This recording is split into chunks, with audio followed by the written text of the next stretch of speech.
It went down as one of the best fights ever seen on British soil, and now Conor Benn and Eubank Jr are lacing up again in front of 70,000 fans. What started as a historic and bitter feud between their fathers is now about so much more. Ahead of their rematch, I sat down with Conor Benn to discuss how he plans to avenge the previous loss. Conor, not long now until you're back in the ring with Chris again. The last one was a savage battle, but very dramatic and very entertaining. But your first loss, but very close defeat. Is the preparation this time round now, because it was so close, small tweaks, or because the result didn't go your way, is it a totally new strategy going into this fight? Yeah, you said just lost. You know, I lost. Do you know what I mean? So for me, that's how I look at it. I don't look at it as, you know, I nearly won it. I could, because at the end of the day, it still shows up as a loss on my record, which is, yeah, very disappointing and upsetting. But sometimes you ain't going to win them all. Do you know what I mean? It was experience gained and lesson learned for me. Yeah, there will be minor changes, and I think there's a lot of emotions with me on the night, not the occasion. Here we go! But with all the noise surrounding it, for me, they made the difference on the night. Also, he's a good fighter. His experience, I didn't give him the credit he deserves in terms of his chin, his heart, his resilience, his DNA, you know, being his father's son. And yeah, I didn't put credit on. I didn't give him enough respect. Put credit on his name. When we spoke last time in Spain, during a couple of days during your camp in Spain, I asked you, what do you think of him? You said, I hate him. Is the word now respect? Bit of an hard one, that. Listen, I won't go for a coffee with him. Do you know what I mean? I won't go for catch up with him. I wouldn't. He's not my cup of tea. But there's respect after war. It takes two to deliver that fight. You know, I couldn't have done that with anybody else apart from Chris. Like, no one else would have brought that out of me. You know, so that's where I give him respect as a fighter, that you have to give respect. You've earned it. You've shed blood together. I was in hospital with him. I was in the press conference that night after your defeat, and you said something that really stuck with me. You said, if this fight has brought him closer together with his father, it was worth his weight in gold. Yeah. Why was it important for you to make that point? You didn't have to say that, but it's because me and my dad haven't always got along.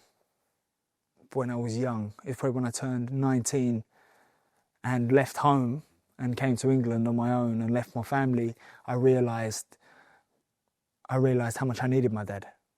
Because you think you're a man at that age, you think you can do it all on your own, and this big world out there, you're okay. You're not okay. You're nothing without your dad. You can't. He's just trying to pave his way and trying to show you what to do, where to go, how to handle life, how to handle this. And when you don't want to listen, you pay the price.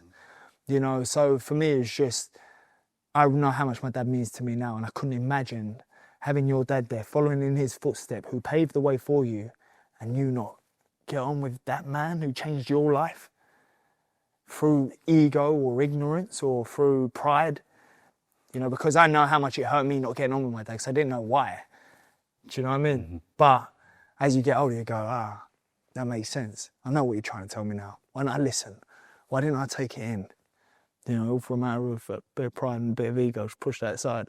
And I do daily. Still now I have to push it aside. I know my dad has my best interests at heart. There's no man on the planet that wants you to do better than any other man than your dad.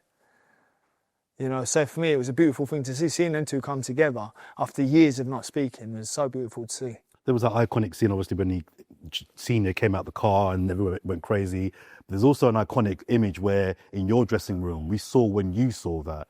The reaction from Nigel and Conor. Be honest, when you saw that, what did you think and feel?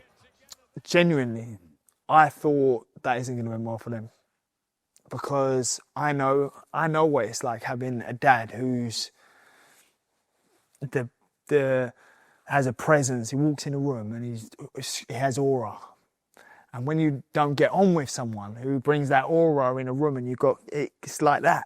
It's clashing.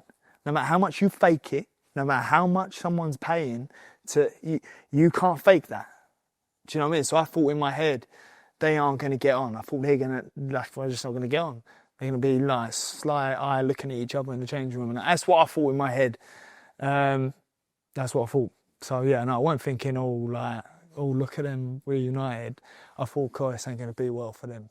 You were at the funeral recently of your good friend Ricky Hatton, who passed away very recently.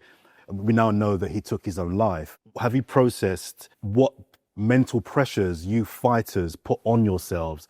Yes, I mean, it's hard, isn't it? Do you know what I mean? I try not to think about it. It's sad because he's a hero. He's my hero, for sure. Mental health is real.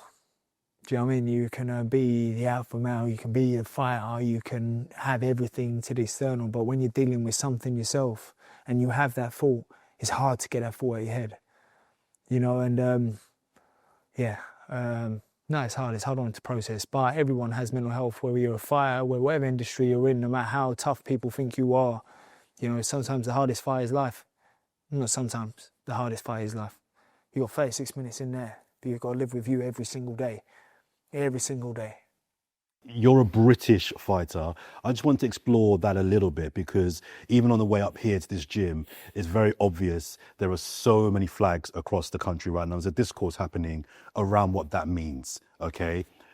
For you, especially raising a mixed race child, do you often think about the country that your child is going to inhabit in the next 10, 20, 30 years with the discourse around identity and family? Yeah, no, I don't really. I want my kid to be strong in his identity, my son and my daughter to be strong in their identity, irrelevant of all the noise and all the politics and everything going on in the world. I want my kid to be confident in who they are and they stand on what they believe and what they're raised to believe. Irrelevant of all the noise. You've got social media where it's just projecting, hate, projecting this, projecting that. For me, it's just a matter of staying strong in my belief, my kids' belief, what I've been raised to believe, and staying strong in who we are. I want my kid to walk out the door going, yeah, this is who I am. I know who I am, And I don't really, any sphere, any circle you're in life, whatever sphere you're in, it doesn't matter. You could go to the boxing gym, train, whatever it is you want to do, you can do. I don't worry about identity in this. I want my kid to be strong in identity. I don't worry for my kids at all. Lastly, just on the fight, should you win, that'll be 1-1. Is there a contracted third trilogy that you can give the public? There's not a contracted third, but no doubt I will be going away with a victory this time round. But listen, I love a fight, so whatever the public want, they can get. I'm a servant of the public.